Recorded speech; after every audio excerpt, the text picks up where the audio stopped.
Ahí estaremos. Bueno, Néstor Marcelo Tabucci, bienvenido también, ingeniero. Hola, buenas tardes, ¿cómo están? Bien, Qué gusto, bien. Marcelo. ¿Cómo? No escuché. Qué gusto de que estés siempre acompañándonos, la verdad. Sí, para Un mí también lujo. es un gusto, obviamente. Eh, y aparte nos has disertado también en tu especialidad, Claro. así que es algo muy importante. Y todo está en la página de la Sociedad de Medicina del Trabajo, como va a estar también firmado la presentación de este hermoso libro sobre la pandemia, el segundo de Falasca. Así Qué bueno, que ahí qué tenemos bueno, qué todo. bueno.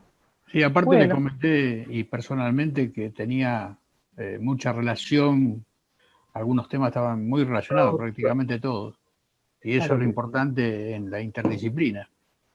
claro que sí. Bueno, se encuentra con nosotros la profesora Ana Matilde Israel. Mucho gusto, muy Tanto amables. Falasca como el pastor que hoy está con nosotros de la Asociación Bautista Argentina, que es coordinador de todo lo que tiene que ver con los adultos mayores. Y es muy importante esto. Y bueno, la doctora Israel es profesora de medicina interna y trabajamos juntos. También en la Sociedad de Medicina Interna de Buenos Aires, con la cual la Sociedad de Medicina del Trabajo trabajamos en conjunto. Y el próximo 15 vamos a presentar algo muy lindo, un trabajo, así como vamos a presentar un libro, el próximo, ya para culminar, vamos a presentar un trabajo sobre estrés en médicos, que se hizo con la presidenta de la sociedad, la doctora Salomé Pileu, que también fue motivo de abordaje en el Congreso de Medicina Interna de México. Así que bueno, vamos a tener Un lujo, Gabriel. todas estas cosas. Buenas. Hola, Margarita. Como verán, Hola, ¿qué tal? ¿qué tal, Margarita? Hola. Como verán, nos gusta saludar a todos los que van entrando. Queremos como algo más presencial, diríamos, ¿no? Hola.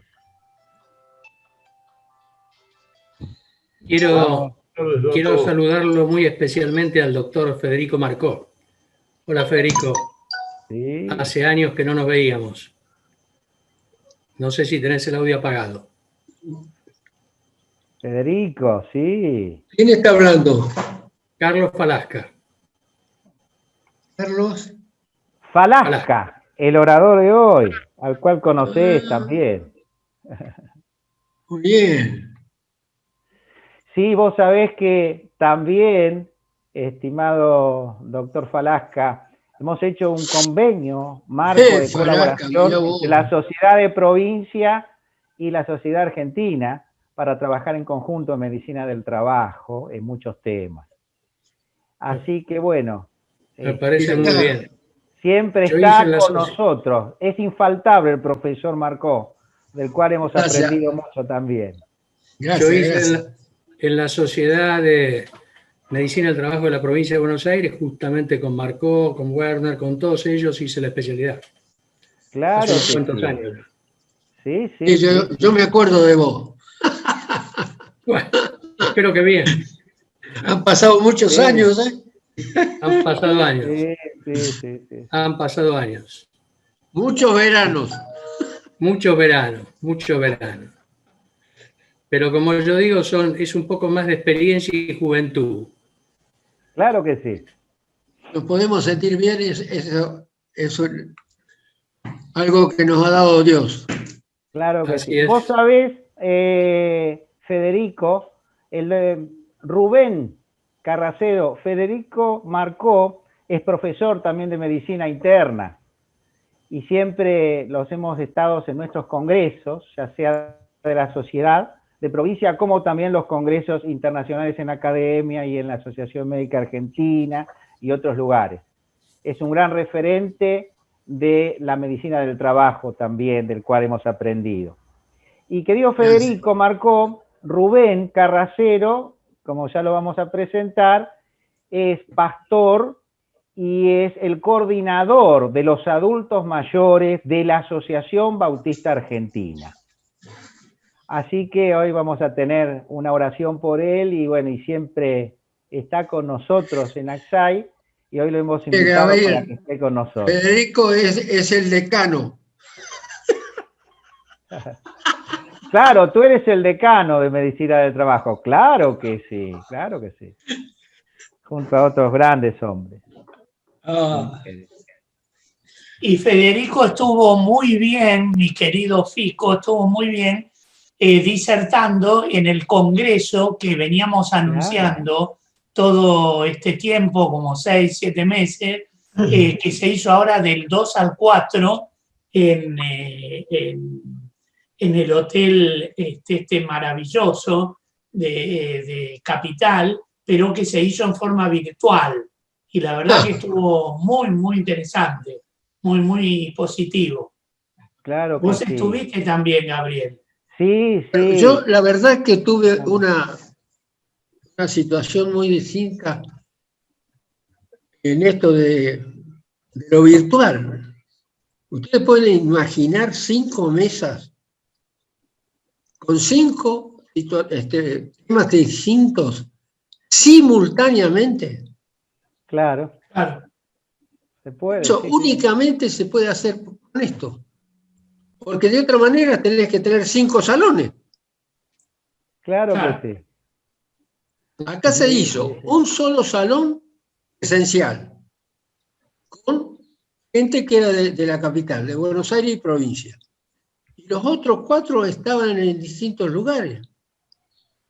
En Río Cuarto, en Mendoza, en San Luis, en La Rioja. Claro que sí. Fue Así que, una la maravilla. verdad, el sistema es único. Sí, sí. Bueno, vamos a esperar unos minutitos más y ahora ya vamos a dar comienzo a este encuentro tan importante. Voy a buscar agua. Tenemos dos hechos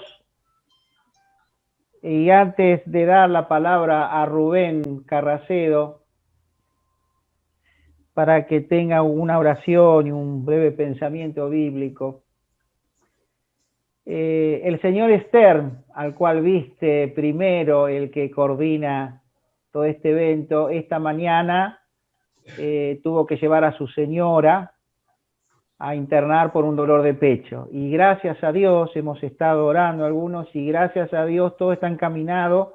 Mañana se le pone un stem. Y también tenemos que lamentar la partida de la mamá del doctor Santoro, que en el congreso que mencionábamos antes, justo no pudo terminar ese congreso porque la mamá ha partido, una mujer que creo que tenía 90 años o más, pero bueno, lamentamos eso y es un motivo de oración también, ¿no? Para que los médicos y todo el equipo de salud podamos ser fortalecidos cuando hay una enfermedad o cuando hay a veces una partida de un ser querido. En el grupo médico, ¿no? Porque a veces parecería que nosotros estamos por allá arriba, ¿no? Pero sufrimos igual y tenemos las mismas necesidades espirituales y de salud que todos nuestros pacientes, ¿no?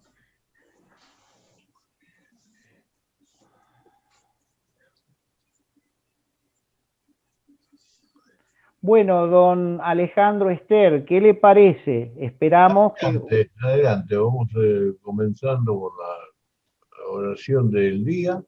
Bien. Hoy es el Día de la Virgen Inmaculada Concepción y bueno, si bien es una fiesta católica, los cubre a todos. al menos para el festejo, hay un gran entusiasmo para no nadie venir, no a ningún lado. Y Pero claro que sí. Para los evangélicos también, ella es la madre de nuestro Señor Jesucristo. Y en ese diálogo interreligioso que tenemos y ecuménico también es muy importante esto, y el saber esto y conversar todo esto también. Pastor Rubén, le abra su micrófono y para tener la oración y un breve pensamiento antes de continuar con la presentación del libro del doctor Falasca. Sí, muy bien la referencia en que nosotros también creemos en el nacimiento de Jesús de la Virgen María. Está en la Biblia, y si está en la Biblia es palabra de Dios. Y vino con el propósito para darnos vida, ¿no? Y en Cristo Jesús tenemos vida. En este tiempo tan difícil que nos toca vivir, sinceramente uno va aprendiendo nuevas cosas cuando uno a esta edad cree que ya más o menos ya no conoce más, no hace falta conocer más nada, pero cada día uno se va interiorizando de algo más. Y dentro de los adultos mayores en el cual la asociación me encomendó esta tarea, este trabajo, este ministerio tan lindo. Recuerdo cuando recién iniciaba mi pastorado en la juventud, el pastor don Santiago Canclini, no sé si lo habrán conocido, él me regaló un libro que decía Pastor de la cuna a la tumba. Y bueno, en la juventud uno está pensando mucho en los niños y en los jóvenes. Y ahora que estamos llegando a la juventud extendida, a la juventud acumulada, uno comienza a reflexionar y ver algunas cosas. Y quería comentarles algunas cosas que nosotros hacemos con los adultos mayores dentro de nuestras iglesias, donde nos reunimos cada 2 o 3 meses, pero ahora con el tema de esta pandemia este año simplemente ha sido en forma virtual. Y una de las partes en la que participamos no es solamente exponer la palabra, sino también cantar y también tener un poco de humor, porque en Proverbios dice que un corazón alegre es como una medicina, pero un espíritu triste reseca los huesos. Bueno, ustedes lo deben saber mejor que yo, ya que son médicos. Y en Proverbios capítulo 15, verso 13 también dice, el corazón alegre hermosea el rostro. No es el caso mío, pero así dice la palabra. Mas por el dolor del corazón, el espíritu se abate. Y en este tiempo estamos orando mucho por cada uno de ustedes, por todos los médicos, porque sinceramente ustedes están en la primera fila, en primer orden de batalla en esta lucha contra este mal.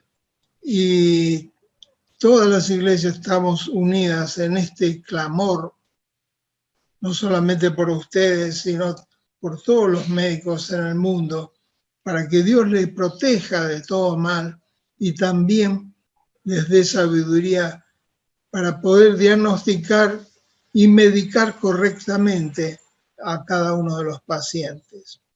Entonces, vamos a orar inclinando nuestros rostros y le decimos, Señor, muchas gracias por este nuevo día de vida que tú nos das.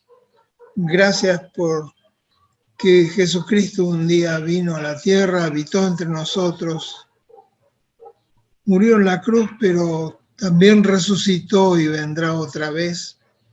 Y en este ruego, Padre, en el nombre de tu Hijo amado, te estamos rogando, Padre, por el país, por tanta necesidad que hay no solamente de la medicina, sino también de la salud espiritual. desde los gobernantes hasta el último habitante de este mundo. Y Señor, te pedimos por cada uno de los médicos, los enfermeros, por todo el personal de salud que están tan en primerísima línea para poder enfrentar este mal. Dale, Señor, paz, dale, Señor, sabiduría para poder seguir enfrentando este problema tan grande. Bendice este encuentro, este momento a cada uno de los participantes y que cada una de las intervenciones sea para enriquecer nuestros conocimientos aplicándolo a la vida diaria. En el nombre de tu Hijo amado Jesucristo oramos. Amén. Amén. Muchísimas gracias, Pastor. Gracias por estar. Y desde ya, si puede, el próximo 15 también lo esperamos. Estará con nosotros también el rabino Simón Mobileski, al cual también tú conoces, que está con nosotros en Aksai, y el padre Horacio Varela Roca, si Dios quiere también, que también está en Aksai, para acompañarnos cuando toquemos también ese tema del estrés en médicos. Y entre todos los presentes, a los cuales damos la bienvenida, se encuentra también el profesor Jorge Jaritos, el profesor Héctor Davi también, a los cuales después de que hable aquí el doctor Falasca, ellos también puedan intervenir guiando un poquitito tal vez algunas preguntas y demás que puedan surgir luego de esta exposición. El doctor Carlos Alberto Falasca es doctor en medicina. Como les dije, tuvimos el privilegio de estar juntos aprendiendo sobre salud pública con el doctor Mazáfero y con él tuvimos la especialización universitaria y también es especialista en salud ocupacional y tiene muchas otras trayectorias también académicas. Bueno, adelante, querido amigo, con la presentación de este hermoso libro online que también ustedes van a recibir por el correo electrónico, de ahí la importancia de que se inscriban, y también va a estar colocado en la página de la Sociedad de Medicina del Trabajo. Adelante, doctor Carlos Alberto Falasca. Buenas tardes nuevamente a todos, estimado amigo doctor Gabriel Fernández. Muchas gracias por esta invitación. Es un honor para mí poder participar en la Sociedad Argentina de Medicina del Trabajo y en un día muy particular como es el Día de la Virgen hoy, que espero que su manto me cubra para darme sabiduría y paciencia y tranquilidad en esta exposición, que seguramente va a ser mejorada y por cada uno de ustedes con los aportes que van a hacer. Yo voy a tratar de ser lo más sintético posible. Como ustedes saben, tratar un tema como post-COVID, consecuencias, impacto social, económico, sanitario y educativo, es casi hoy un poco difícil de pensar, porque en realidad todavía lo estamos viviendo y lo que vamos a tener y que vamos a ver lo vamos a poder medir dentro de un año probablemente y no antes. Pero bueno, me surgió esta inquietud después de que terminé mi primer libro en mayo, Las pandemias en la historia de la humanidad. Lo terminé en octubre y dije, bueno, como vengo viendo la evolución de estas cosas, realmente creo que voy a tenerme que poner a escribir sobre el post-COVID. Y así fue como lo hice, pero como todos ustedes saben, hay una dinámica en todo este proceso que es, más allá de interesante, también nos lleva a la incertidumbre en muchos aspectos. Así que, en principio, un poco para honrar a la Sociedad de Medicina del Trabajo y fuera del libro, debo decir que, gracias a Dios, el decreto 367 del 2020 ha reconocido al COVID como enfermedad profesional no listada. y de acuerdo al informe de la UART, hasta fines de octubre fueron atendidos 175.000 trabajadores. Y según los informes del Boletín Digital de ART, el regreso al trabajo va a ser híbrido, presencial y remoto, de lo cual nos tenemos que ir, por supuesto, acostumbrando, porque eso va a ser sin duda de esa manera. Bien, voy a repasar esto en 3 partes. La primera me voy a referir un poco a lo que aconteció en cuanto a las pandemias brevemente, lo que sucedió a partir del decreto 2020 y antes, digamos, como cronología, y los impactos que ha tenido a nivel mundial y particularmente a nivel de la República Argentina. Ante todo, debemos recordar la definición que en 1948 dio de salud la Organización Mundial de la Salud, que es el equilibrio biopsicosocial y no solo la ausencia de una afección o una enfermedad. Y yo le agrego también y espiritual. Empiezo recordando esta definición porque pienso que el grupo de asesores científicos del Poder Ejecutivo no la ha tenido en cuenta, en mi opinión. Ustedes todo lo que escuchen acá va a ser opinión personal, que no tiene absolutamente ningún tipo de connotación política, sino que simplemente es científico lo que yo pienso, que también puede estar, por supuesto, equivocado. Dicho esta definición, también les debo decir que fue la primera vez en 2500 años que se aíslan a los sanos. Ninguna pandemia de todas las que hubo, la primera fue antes de Cristo, las otras sucesivas después de Cristo, la última gran pandemia de 1918, de la fiebre española, que le causó la vida a 50 millones de personas, y después las que hemos tenido nosotros próximas, nunca se aislaron a los sanos. Incluso la primera plaga que fue, o enfermedad que fue descrita, y está así en el Antiguo y en el Nuevo Testamento, fue la lepra. Es la primera enfermedad documentada como tal. En esa época se hablaba que era una maldición de los dioses o el contagio del pecado. Y Yahvé le decía a Moisés, saca del campamento a todos los leprosos, y en fin, o sea, que sacara a los leprosos, que sacara a los que posiblemente estaban contagiados, pero que dejara a los sanos.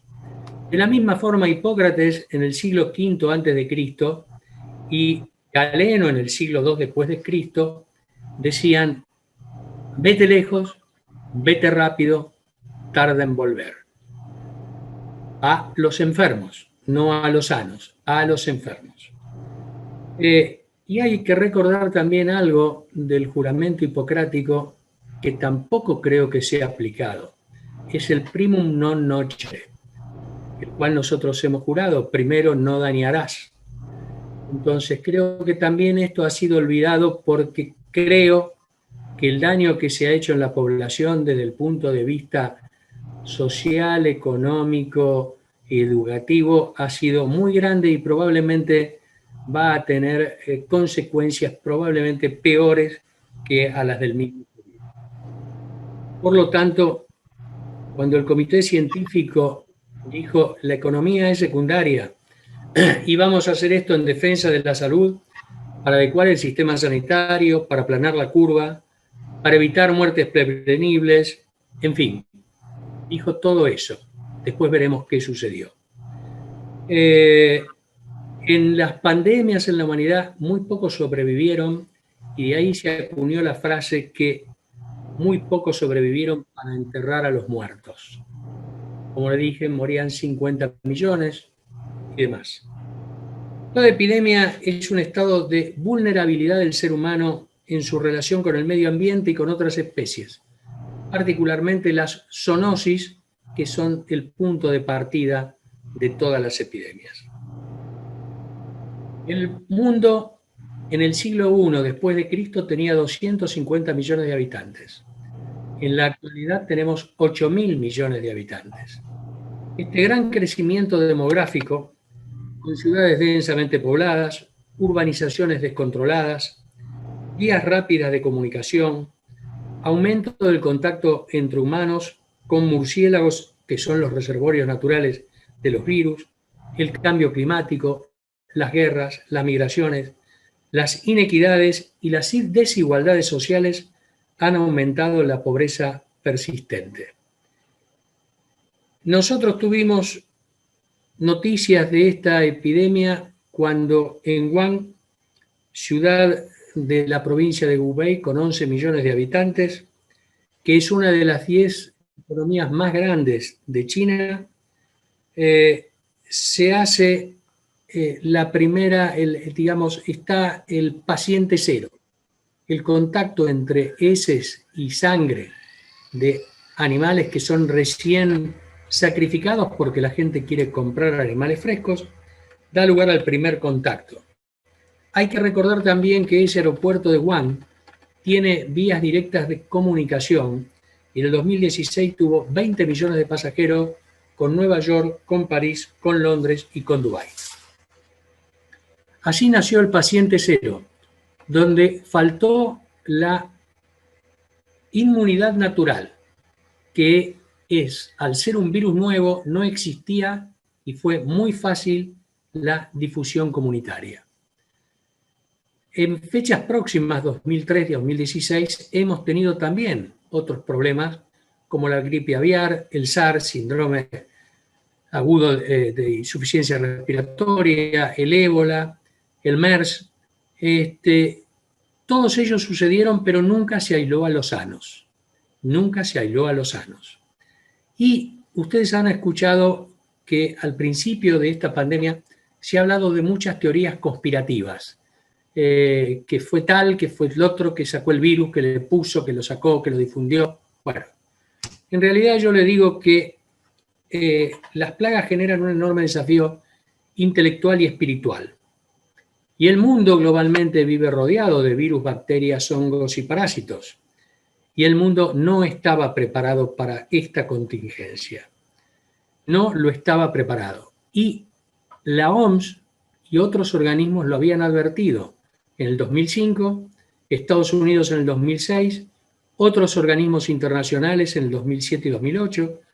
La OMS vuelve a advertirlo en el 2018-2019 con un documento que llamó en castellano El mundo en riesgo.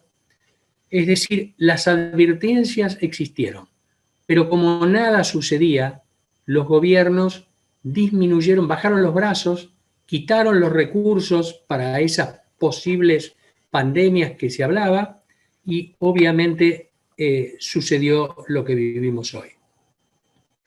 Obviamente hoy convergen en esta pandemia avances tecnológicos con inteligencia artificial, donde ponen al individuo en un mayor estado de vigilancia de parte de los gobiernos hacia los habitantes, porque esta convergencia y de acuerdo a los distintos países y a los desarrollos tecnológicos que tienen, obviamente tienen una mayor vigilancia tecnológica, que por supuesto trae sus beneficios por un lado, pero que otros ponen sus signos de interrogación por otro.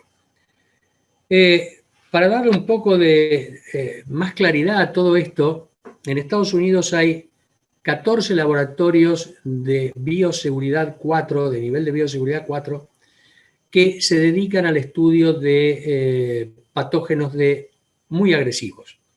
Y el 11 de febrero la doctora Elizabeth Fisher, directora de microscopía electrónica, dijo: si hay una enfermedad la hemos visto, y puso al virus a la vista en un microscopio electrónico de transmisión y escaneo, que hay una foto en el trabajo y hay muchas fotos más en la página del Instituto Nacional de la Salud de Estados Unidos.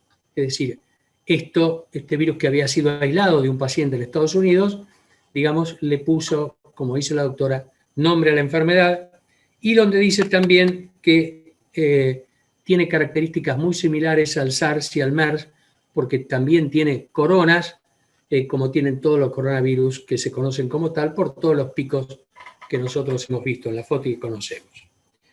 El primer caso en la República Argentina fue el 3 de marzo. El 11 de marzo la OMS decreta la pandemia. El 18 de marzo teníamos nosotros 97 infectados en 11 jurisdicciones y 3 muertes.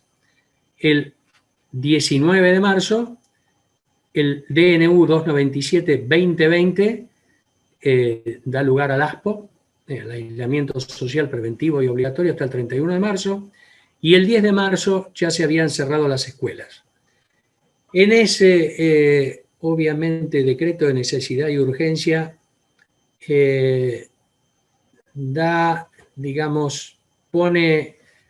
frena todas las libertades individuales del artículo 14, pero como argumento, y que está puesto también en el trabajo, dicen que esto es por un bien mayor y para proteger a la sociedad en su conjunto y que va más allá de todos los tratados nacionales o transnacionales que pueda haber firmado la Argentina. Y basados en eso, hacen el decreto. Obviamente, los medios de comunicación fueron los artífices necesarios para difundir en la población miedo y terror desde ese momento.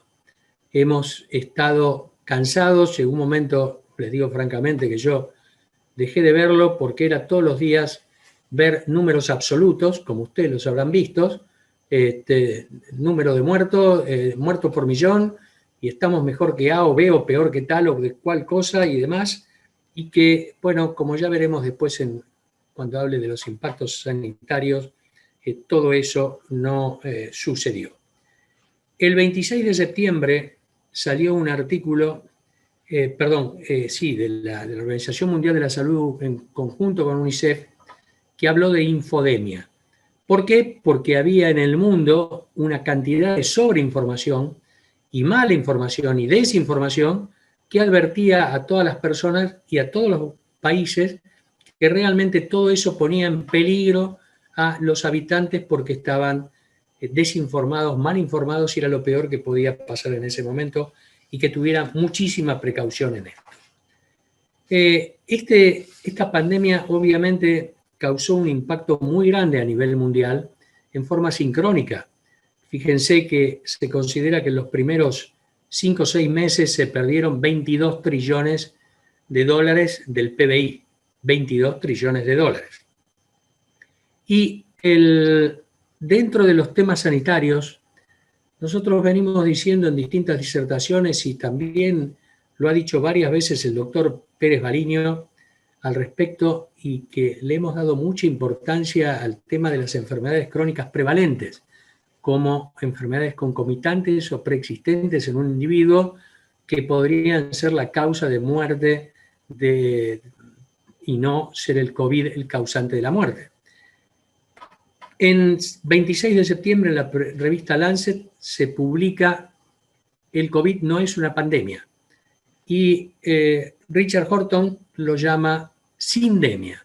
Sindemia, ¿por qué? Porque dice que hay una sinergia de todas estas enfermedades crónicas, diabetes, hipertensión, pulmonares obstructivas crónicas, inmunosuficiencias oncológicas, etcétera, etcétera, que junto con el COVID hacen esa sinergia y generan un estado particular de enfermedad.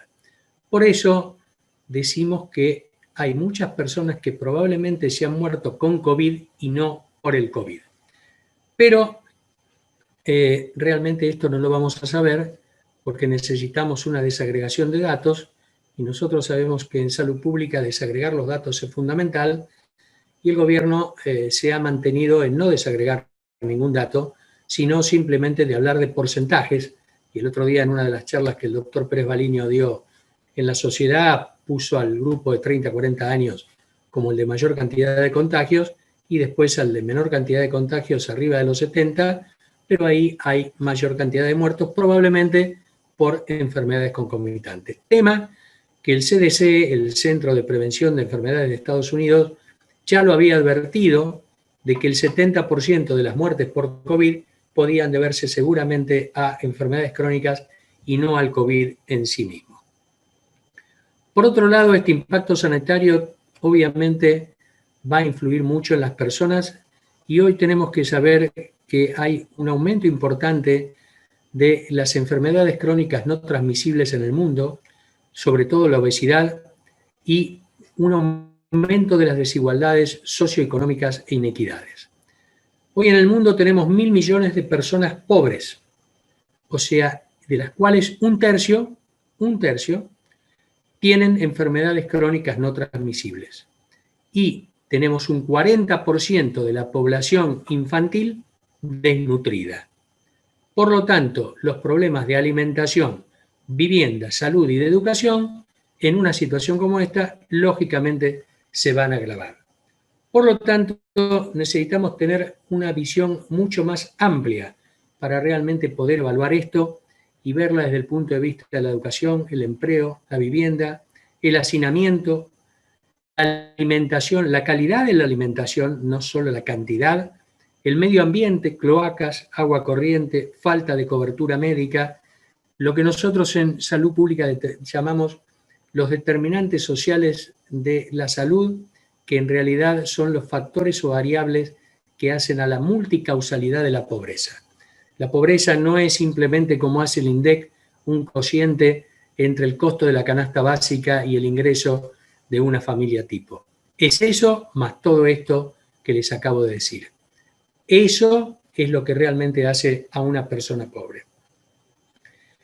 Lo sorprendente con respecto a al impacto sanitario es que la OMS en el mes de octubre, ustedes saben que hay una inmunidad natural y una inmunidad adquirida. La inmunidad natural es la que se produce del contagio entre persona y persona cuando nos contagiamos con un resfrío.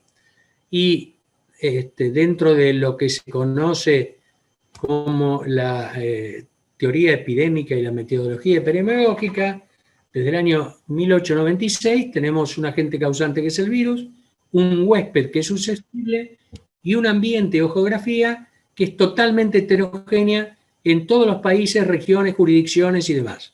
Y que es muy importante tener en cuenta para trabajar sobre las políticas públicas. Pero, ¿qué dice la OMS en el mes de octubre? No a la inmunidad del rebaño, comunitaria o social, que es la que yo le digo de transmisión natural, porque dice que no es ni ético ni científico. Y en el mismo documento, renglón seguido, dice no al confinamiento. Entonces yo cuando leí esto dije, bueno, a ver, pongámonos de acuerdo. Es o la inmunidad natural para que trabajen los sanos y no al confinamiento para que los sanos trabajen, ¿o qué es? ¿O es un tema que simplemente ahora lo dejo como un interrogante de promoción de una vacuna? Para que la gente diga, no, cuidado con esto, pero bueno, no puedo decir que el confinamiento es bueno porque no es bueno.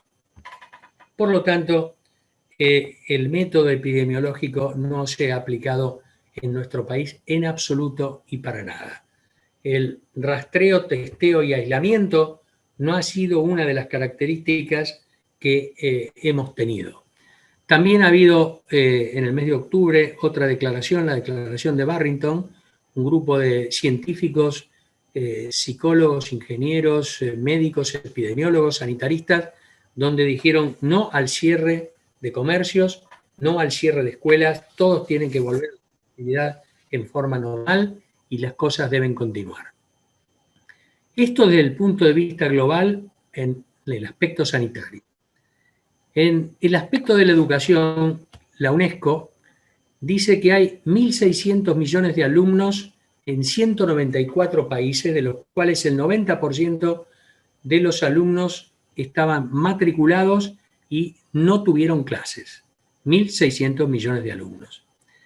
Es decir, que acá tenemos una situación de habilidad de padres y maestros, accesibilidad a medios digitales y adaptación de los niños y los jóvenes a la nueva tecnología digital. Obviamente, eso ha creado sin ninguna duda muchas desigualdades y como ya veremos no las vamos a poder medir y ya veremos lo que sucedía en nuestra querida Argentina. El impacto económico también ha sido muy importante y se considera que ha sido uno de los impactos más grandes después de la Segunda Guerra Mundial, donde, como ustedes saben, la pobreza está definida por el Banco Mundial como toda persona que tiene un ingreso menor a $6 por día y la indigencia toda persona que tiene un ingreso menor a $2 por día. Y el PBI ha bajado en el mundo en forma sincrónica en el 90% de los países. Consecuencias: pobreza extrema, emergencia e inseguridad alimentaria. Emergencia e inseguridad alimentaria. Y un peligro muy serio desde el punto de vista económico para millones de jóvenes del sector informal. Tengamos en cuenta y no olvidemos que antes de la pandemia nosotros teníamos un 35% de personas en la informalidad. Les recuerdo que este impacto económico, esta educación y el impacto económico causaron 22 trillones de dólares de pérdidas. ¿Qué proyecta la CEPAL con respecto a este impacto en la educación? Que aumentará la pobreza en Latinoamérica y pasará de 185 a 230 millones. O sea, el 37% de la población latinoamericana de los 33 países de Latinoamérica. Y recomienda priorizar el gasto y aumentar su eficiencia. No sé si esto lo habrán leído nuestros gobernantes o no. Priorizar el gasto y aumentar la eficiencia. Y por otro lado, obviamente, el tema del cambio climático, que en realidad no ha sido una mejora en el clima y en la atmósfera, sino que se ha producido por este descenso importante de la productividad. Ustedes saben que China es el mayor proveedor de monóxido de carbono con el 27% del total y el menor de todos es Japón con el 3%. Bueno, eso se tendrá que discutir, eso se tendrá que evaluar y se tendrá que ver qué tipo de mundo queremos para un futuro inmediato. El impacto en Europa también ha sido muy importante, los 28 países de la Unión Europea. El que más ha sufrido ha sido Italia, con un 11% de descenso del PBI, y el que menos ha tenido descenso ha sido Polonia, con un 4%. La inflación para Europa en el 2020 se considera el 0,6%, 1,3% por el 2021, y les recuerdo que están previendo para Argentina una inflación del 40% para el 2020 y del 50% para el 2021.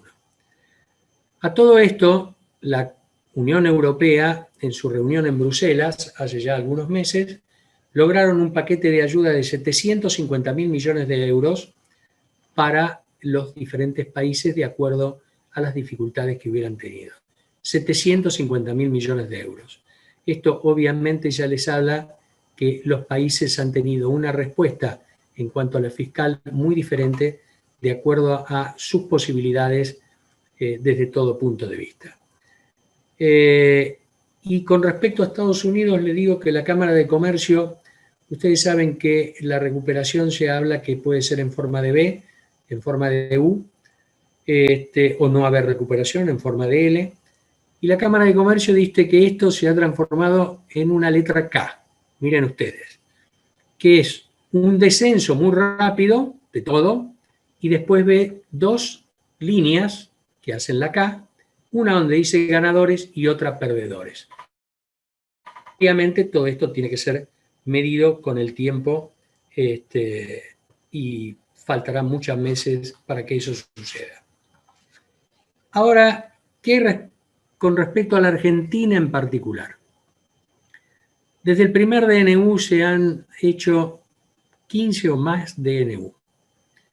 Tuvimos impactos generales como que en el primer trimestre del 2020, antes de la pandemia, ya teníamos una pérdida del casi 5% del PBI y se estima una pérdida para el año 2020 del 12,5%. Pero el presidente decía, una economía que cae se levanta, pero una vida que termina no la levantamos. Prefiero 10% más de pobreza y no 100.000 muertos. Y decía, ¿qué quieren? ¿Que seamos igual que Suecia? Ustedes lo recordarán cuando mostraban las filminas. Pero eso no se sucedió y después me voy a poner en pantalla para verlo, porque no lo recuerdo de memoria, cuál es el estado actual al 7 de diciembre de esa situación de Argentina con respecto a 12 países. El 15 de octubre, a 200 días, teníamos 931.000 contagios y estábamos dentro de los primeros 5 países del mundo en contagios y en el puesto número 18 de muertos, el 15 de octubre. Por lo tanto, habría que revisar un poco las medidas de carácter general que se tomaron que, como yo dije un día en una disertación del grupo, creo que fue de la UCR, me parece, dije, estamos en presencia de un gobierno con sentido totalitario y que se ha olvidado completamente del federalismo, que no ha aplicado ninguna política epidemiológica y ha tratado a todas las provincias, regiones, jurisdicciones exactamente por igual y le dio a todas la obligación de hacer exactamente lo mismo, infundiendo miedo y terror. El impacto social, en realidad la pandemia puso en evidencia varias cosas. Nosotros vivimos varios caos desde hace décadas. Tenemos caos sanitario, educativo, económico y social. Creo que ninguno de nosotros podemos negar esto. Hemos sobrevivido a todos estos caos sanitarios, económicos, educativos y sociales. En la República Argentina y sobre todo en las grandes ciudades y en los conurbanos hay villas de emergencias, y en la provincia de Buenos Aires, que es la más grande, que representa el 45% de nuestro PIB, hay 1.656 villas de emergencia, de las cuales 952 están ubicadas en el conurbano bonaerense, es decir, en 24 partidos bonaerenses. En esas 952 villas de emergencia viven 328.000 familias. Por lo tanto, son sin duda grupos vulnerables, sin acceso a red cloacal y agua corriente, sin electricidad, con viviendas precarias, con hacinamiento, con mala nutrición, con mala educación, con alcoholismo, con adicciones y con una ley de emergencia sanitaria que en realidad ha sido una tarjeta alimentaria la que se ha dado y a mi entender eso no tiene absolutamente ninguna utilidad. ¿Por qué no tiene ninguna utilidad? Porque todo esto debería haber sido acompañado de educación. Educación. Mis 10 años como profesor titular de Educación para Salud en la UCA, de la cual me jubilé en marzo del 2018, en la Facultad de Medicina, teníamos un grupo de profesionales que justamente formábamos formadores para prevención de enfermedades crónicas no transmisibles y factores de riesgo. ¿Ustedes han escuchado, tanto del Ministerio de Educación o de Salud, algo referente a educar para la salud? Yo personalmente no, quizás esté equivocado o no lo haya escuchado, pero no me consta que así lo hayan hecho. Y la tarjeta alimentaria, obviamente no sirve para nada porque eso me hace recordar a Escudero. Escudero decía que toda alimentación tenía que ser equilibrada, balanceada y completa. Entonces, por un lado, si se educa para la salud, con esa tarjeta alimentaria se le va a enseñar a las madres a cómo comprar, a cómo distribuir su gasto y a cómo alimentar a sus hijos. Porque hay una realidad. Lo único que nos va a dejar esto va a ser mayor pobreza, mayor marginalidad, mayor hambre.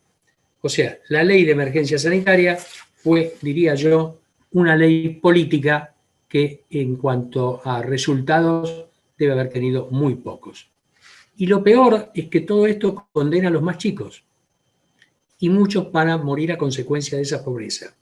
50% de los niños ya eran pobres antes de la pandemia, pero UNICEF le puso número a la cifra y dice que 700.000 caerán por debajo de la línea de pobreza después de la pandemia. O sea, sin mensajes claros a la población, vamos a aumentar los problemas de la salud mental, económicos, alteración de las relaciones familiares, educativos, laborales y sociales. Con respecto a la salud mental, se lo iba a decir después, pero les voy a decir ahora con respecto al tema alimentario. Ustedes saben que la tasa de mortalidad infantil, que utilizan mucho los políticos en épocas de elecciones, la bajamos el 2%, el 3%, la bajamos así, pero siempre hablan de tasas a nivel nacional. Nunca hablan de lo que pasa en el noroeste argentino, donde las tasas de mortalidad infantil a lo mejor superan el 30 o el 40%. Pero, ¿qué tiene mucha influencia en esa tasa de mortalidad infantil? La educación de la madre. La educación de la madre permite mejorar la alimentación de los hijos y disminuye la mortalidad infantil. Por eso está asociado esto a lo que les decía de la tarjeta alimentaria, porque es fundamental e importante.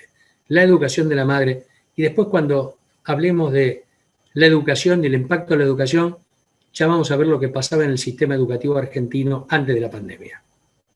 Y como dije, uno de los impactos ha sido la salud mental. Hay un estudio muy interesante del Observatorio de Psicología Aplicada de la UBA sobre 2.758 casos, donde el eje emocional cognitivo ha sido francamente afectado en esta pandemia, cuando hicieron el estudio con 100 días de pandemia. ¿En qué? En la preocupación, en la ansiedad y angustia, en la incertidumbre que lleva a su vez ¿a qué?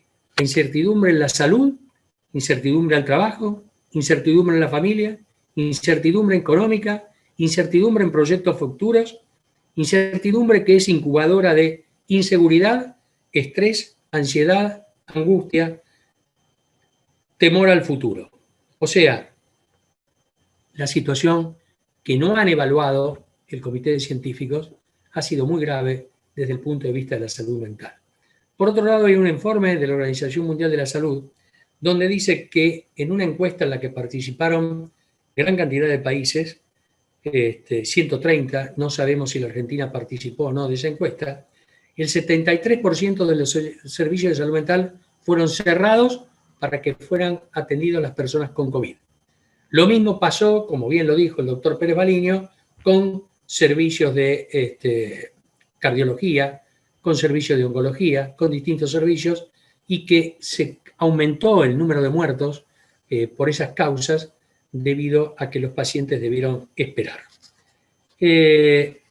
Obviamente, también tendremos que evaluar qué pasó con la telemedicina y con todas esas novedades que hay, que como bien dijo el doctor Marcó, nos traen sin duda muchísimos beneficios, como fue ese congreso que pudo realizar, donde había 5 salas virtuales trabajando concomitantemente, que de otra manera no hubieran podido haber sido hechas, pero también, por otro lado, nos trae un montón de interrogantes que el tiempo nos dirá qué es lo que sucede.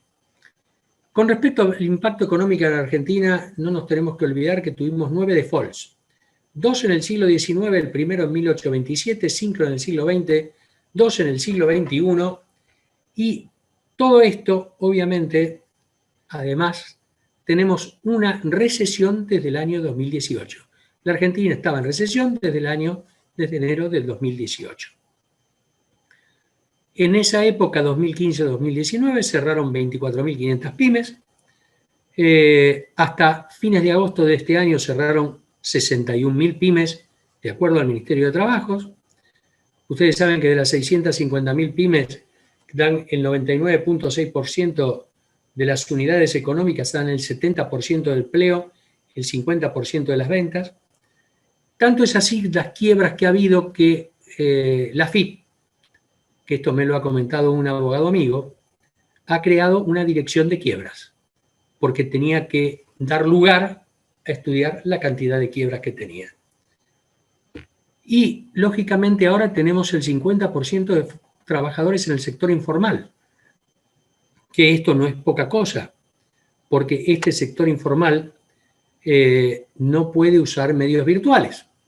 No puede pagar porque si paga a través de medios virtuales o cobra a través de medios virtuales, obviamente tiene que pagar impuestos o ponerse en la FIP y no lo hace.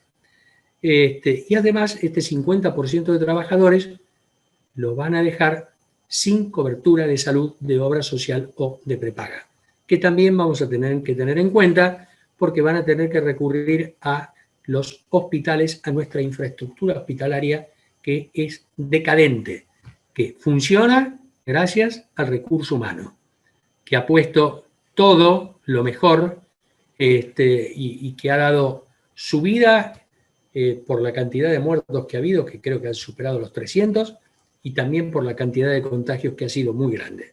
Pero lo han hecho una vez más, hasta el día que terminaron los aplausos.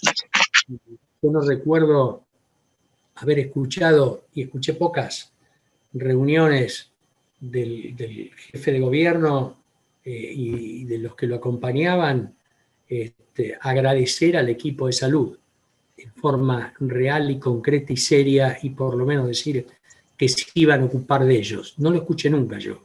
No sé ustedes si lo habrán escuchado o no, pero yo no lo escuché. Es decir, que vamos a tener ciertamente problemas importantes que ver. Además, tenemos empresas que operan en negro. Estas empresas que operan en negro, obviamente, tampoco son declaradas. Hay personas que trabajan en ellas. Pasa exactamente. Los monotributistas no fueron incluidos en los estímulos fiscales que dio el gobierno, en los cuales se han incluido 11 millones de personas en el IFE y otras tantas cosas que dieron. El Instituto del Desarrollo Social Argentino, en un estudio que hizo, dice que el 55% de los hogares de Argentina tienen un empleado en relación de dependencia. Y del total, el 16% son pobres. O sea, hoy al gobierno le toca aceptar la realidad actual, con políticas económicas sustentables y confiables, con lograr una movilidad social ascendente, porque, seamos claros, crecimiento económico no es lo mismo que desarrollo social. Crecimiento económico y desarrollo social tienen que ir de la mano. O viviremos profundizando una decadencia social, moral, cultural, educativa, sanitaria y política. Obviamente, si nosotros, y el gobierno, no nosotros, disminuye el déficit fiscal, aumenta la posibilidad de inversiones con capitales productivos, aumento de un empleo genuino, aumento del desarrollo personal y familiar, disminución de la carga impositiva a las empresas. Nosotros somos el segundo país con mayor carga impositiva del mundo. Tenemos 169 impuestos. Bueno, si le sumo el último del impuesto a las grandes fortunas, son 170. El otro país que está en la misma circunstancia es Comora, un país de África, que tiene la mayor carga impositiva de todas. 169 impuestos. Obviamente no hay empresa que resista ni inversor que sea atraído por esta situación. Obviamente en estos primeros meses de la pandemia se han emitido 2 billones de pesos que no han tenido sustento y lógicamente esa situación es muy grave. El Ministerio de Trabajo en mayo del 2020, traté de actualizar las cifras ayer, pero no había, dijo que se habían perdido, comparado con mayo del 2019, 385.000 empleos públicos, privados, 385.000 empleos privados, y se habían creado 22.000 empleos públicos. Y habían cerrado, como les dije, 61.000 pymes a fines de agosto. Obviamente estas 61.000 pymes emplean 260.000 trabajadores.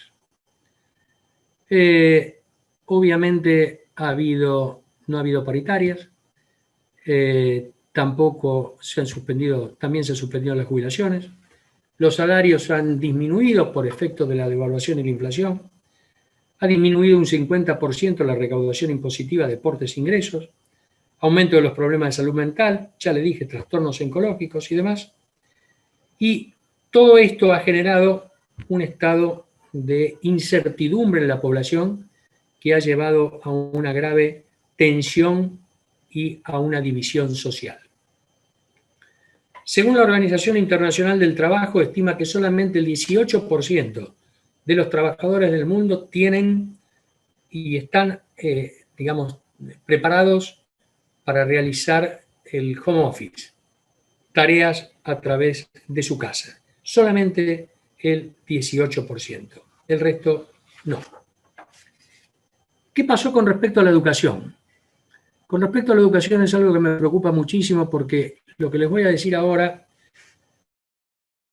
que también les va a preocupar a ustedes, y por supuesto creo que esta charla es más de reflexión que de tener datos finales. Las Naciones Unidas han decidido poner el acceso a Internet como un derecho humano, cosa que me parece muy bien, acceso a Internet como un derecho humano. Pero la Unión Internacional de Telecomunicaciones dice que en el 2018 solamente el 51,2% de la población mundial tenía acceso a Internet. Solamente el 51% de la población mundial. Y según el informe del INDEC del cuarto trimestre, usaban Internet el 79.9% de los argentinos y tenían computadoras el 60%. Ahora, cuando yo leí estos datos, me hice las siguientes preguntas. ¿Para qué utilizan Internet? ¿Interpretan lo que leen? ¿Se ha evaluado el impacto? ¿Se evaluará el que tienen en la vida cotidiana de estos jóvenes y estos niños? ¿Han tenido un tutor a su lado cuando han usado Internet? ¿Son equivalentes la telemedicina y lo presencial? No lo sabemos. Lo sabremos el año que viene. Ustedes saben que a un país lo define el nivel de educación de sus ciudadanos. Y desde que se creó el Ministerio de Salud en 1859, tuvimos 97 ministros de educación, es decir, que estuvieron 18 meses en el cargo. Nuestro sistema educativo tiene, con esto le estoy diciendo, 18 meses en el cargo, que creo que no ha podido haber políticas públicas de salud sustentables a largo plazo con visión estratégica. Nuestro sistema educativo se conforma de 13 millones de estudiantes, de los cuales 4 están en instituciones privadas y 9 millones en instituciones públicas. Pero miren la tasa de egreso, o sea, cuántos estudiantes terminan el primario. 4%. Secundario, 50%. Universitario, 30%. Recuerdan que se decía en el 2013 que había 1 millón de jóvenes que no estudiaban ni trabajaban. En el 2016 se hizo la evaluación a aprender. ¿Por qué? Porque se decía que la evaluación PISA internacional, hecha por la Organización del Desarrollo Económico Mundial, OCDE, no servía y demás, y se evaluó a alumnos de sexto grado y de quinto y sexto año. ¿En qué se los evaluó? En matemática, en lengua, en ciencias sociales y en ciencias naturales. Los alumnos del secundario, el 46% no comprendían textos básicos. Del secundario estoy hablando. Quinto y sexto año del secundario. El 70% no podían resolver problemas matemáticos sencillos. Y el 40% tenían rendimiento bajo en ciencias. ¿Qué pasó en las pruebas internacionales PISA del 2018? De la cual participan no todos los países, sino que aquellos que lo quieren hacer. La Argentina participó. Y de los 78 países participantes, ¿qué lugar ocupó Argentina? En lectura el lugar 63, en matemáticas el 71, en ciencias el 65. Es decir, estábamos por debajo de Chile, de Uruguay, de Costa Rica, de México y de Colombia. Pero esos lugares, que son bajísimos por supuesto, y el rendimiento es muy bajo, eran similares a lo que nos había dado la prueba Aprender. Todo esto lleva también a otro dilema y otro problema que es muy importante. Cuando nació Internet yo leí un libro muy interesante que era Analfabetismo Digital, que me llamó muchísimo la atención. Muy buen libro, realmente, muy bueno. Pero hoy nos encontramos que esta brecha digital es una variable que se agrega a las comunidades vulnerables y está en aumento. ¿Por qué? Porque esa multicausalidad de la pobreza, con este aumento de la brecha digital, va a ser peor. Porque ustedes imagínense a esos niños o jóvenes en esas villas recibiendo educación en una habitación hacinada con una madre que no tiene ganas o no tiene el nivel de educación para acompañarlos, un padre que a lo mejor ni existe. ¿Cuál va a ser la situación? Realmente creo que muy mala. Y obviamente se ha aprobado un fondo de estímulo de 3.800 millones de pesos para el servicio universal y acceso a las tecnologías de información y comunicación.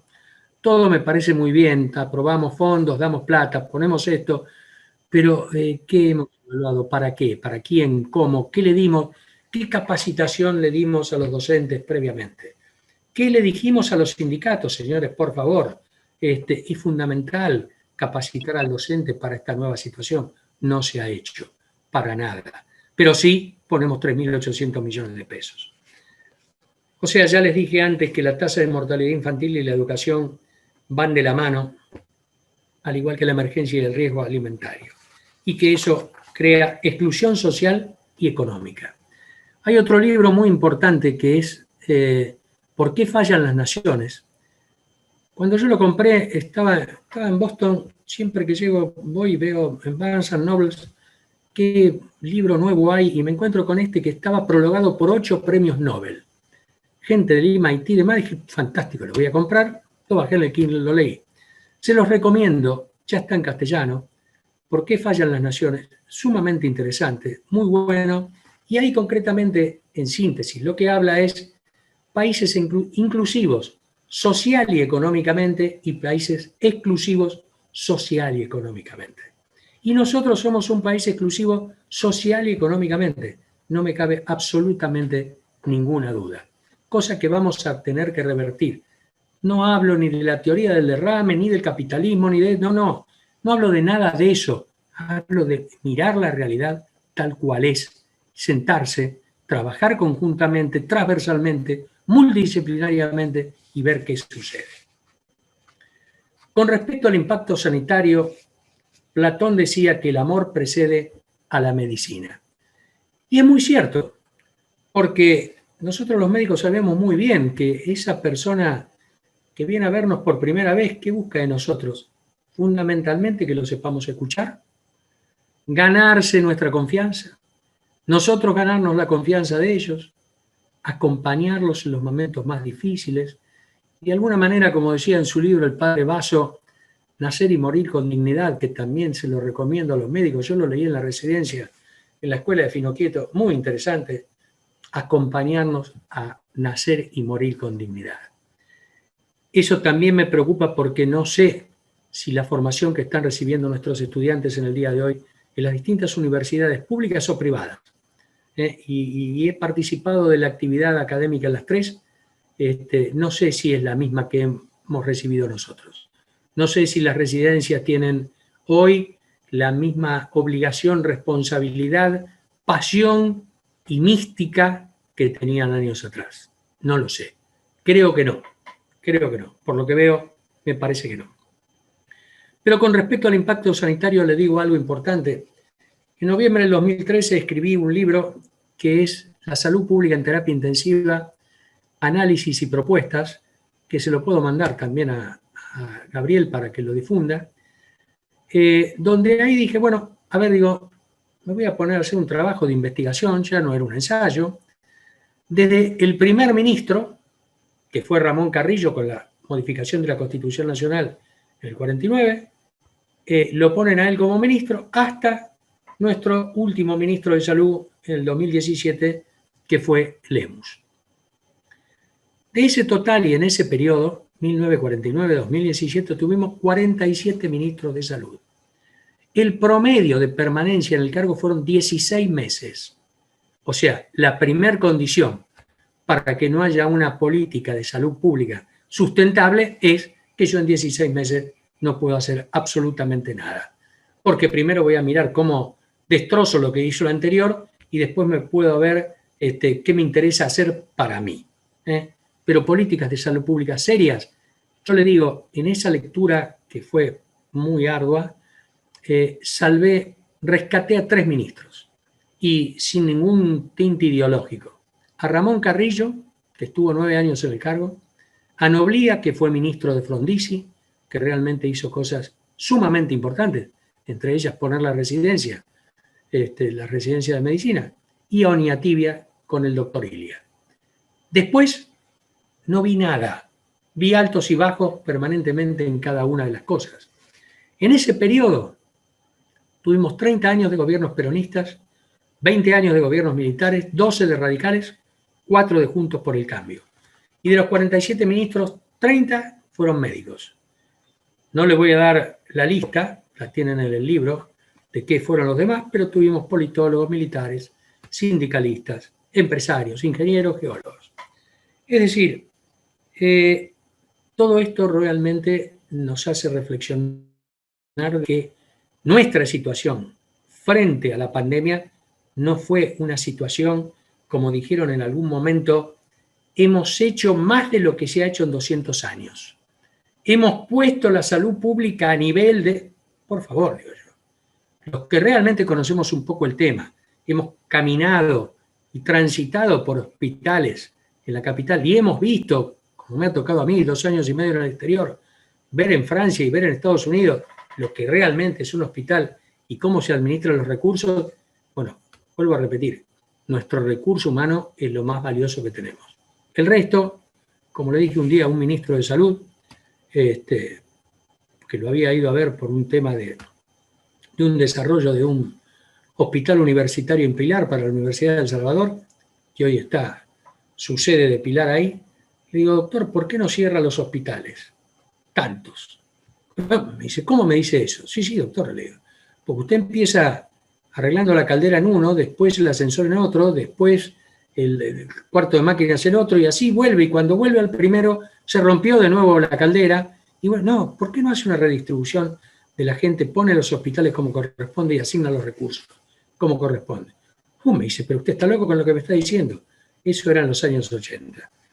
Así que realmente de utópico tengo bastante con los políticos argentinos. Por eso yo creo que no hemos tenido protocolos de contingencia, no hemos tenido adecuación de las instalaciones, no hemos tenido los elementos de protección adecuada, personal, no hemos tenido el tiempo para capacitar a los profesionales correctamente y nos hemos dado cuenta de que, casualidad, no tenemos una distribución de los profesionales en todo el país que esté acorde a las necesidades regionales en cuanto a números de terapistas, patólogos, lo que fuera. ¿Por qué? Porque nunca hemos hecho un censo nacional de salud serio de profesionales para tomar la decisión de decir, bueno, muy bien, quiero formar regionalmente a profesionales y ya advertirles desde que ingresan a la carrera, señores, vamos a necesitar tantos pediatras en esta zona, tantos terapistas en esto, tantos en otro. No. Cuando viene la contingencia, y ante la contingencia, como yo siempre digo, esperan que explote la granada en el escritorio para tomar una decisión, cosa que por supuesto le va muy mal. Nosotros tuvimos más de 240 días de cuarentena. Para darle una idea, Alemania salió de la cuarentena el 20 de abril, Italia y España el 4 de mayo, Japón el 25 de mayo, que nunca estuvo en cuarentena, estuvo en emergencia sanitaria, Francia, Rusia el 11 de mayo y el Reino Unido el 11 de junio. Por supuesto, están teniendo, como todos ustedes habrán visto, una curva, de nuevo, con rebrotes, pero que han actuado con mayor inteligencia. Incluso el ministro de Francia dijo, no podemos soportar una cuarentena ni desde el punto de vista educativo ni económico, un confinamiento. No lo podemos hacer. Y un familiar que tengo en España, que está viviendo en Valencia, que se fue con toda la familia el 11 de febrero, sus 2 hijos van al colegio todos los días. Y en España ha subido el número de contagios. Pero bueno, las cosas siguen funcionando. No nos olvidemos que hay una base de datos internacional dada por la Universidad de Oxford, donde todos los gobiernos publican ahí los casos positivos o negativos que han tenido. Nosotros, una vez más, fuimos sacados de esa base de datos, fuimos descalificados, porque presentamos datos que nuestros test eran el 75% positivos, cuando a nivel mundial no son más del 10%, o a lo mejor lo habrá más, de acuerdo a cuánto se testea, y somos uno de los países que menos testeamos de todos los países del mundo. Es decir, realmente somos impresentables. Pero bueno, en el año 1942, en plena guerra mundial, plena Segunda Guerra Mundial, William Beveridge, ministro de Churchill le pidió que escribiera algo sobre cómo iban a hacer en el tema de la salud después que terminara la guerra. Después que terminara la guerra. 1942. Por eso yo he escrito y digo señores, si en 1942, con bombardeos día y noche sobre Inglaterra, estaban pensando esto, y en 1948 ponen en marcha el Servicio Nacional de Salud en las áreas de emergencia, porque el resto estaba destruido, ¿cómo nosotros no lo vamos a poder hacer? Y en ese momento William Beveridge define 4 cosas que tenía que erradicar, que hoy, sin ninguna duda, nos acompañan totalmente las 4. La ignorancia, la falta de higiene, la indigencia, el desempleo y la enfermedad, como consecuencia de esto. Nos acompañan, lamentablemente, las 4. Y sobre las 4 tenemos que actuar. Pero también, como decía Clemenceau, es preciso saber lo que se quiere, o sea, conocer la realidad, tener el valor de decirlo y cuando se haya dicho, tener el coraje de hacerlo. Hasta ahora no he visto ningún gobernante de ningún color, ni de partido político, ni nada, que haya tenido en cuenta esta premisa y esta frase. Más, yo digo en mi libro, en la parte final, en reflexiones finales, voy y un día salía del Ministerio de Economía y decía, no me gusta la parte final, algo le falta, y me acordé de Heráclito. Heráclito de Éfeso, año 500 antes de Cristo, que él decía, todo fluye. Nunca nos bañamos en el mismo río. Ni el mismo río tiene la misma agua, ni nosotros somos lo mismo. Entonces, cuando me vino esa frase a la mente, yo dije, justamente es lo que nosotros no hacemos. Nosotros tenemos un río de 360 grados que vemos en los últimos 50 años circular por el mismo a los mismos políticos con distinto ropaje, porque se han cambiado de lugar, que se siguen bañando en el mismo río, pero como es de 360 grados, no tiene salida, ya es tóxico. Entonces tenemos la obligación, de alguna manera, de abrir ese río, de darle un cauce y de permitir que fluyan a los lugares donde las circunstancias lo decidan, si es que realmente tenemos una república. Para terminar, digo, seremos víctimas de nuestro pasado o artífices de nuestro futuro. Les agradezco muchísimo por su tiempo. Esto es lo que he tratado de sintetizar. No sé si me he pasado, Gabriel, discúlpame, del tiempo.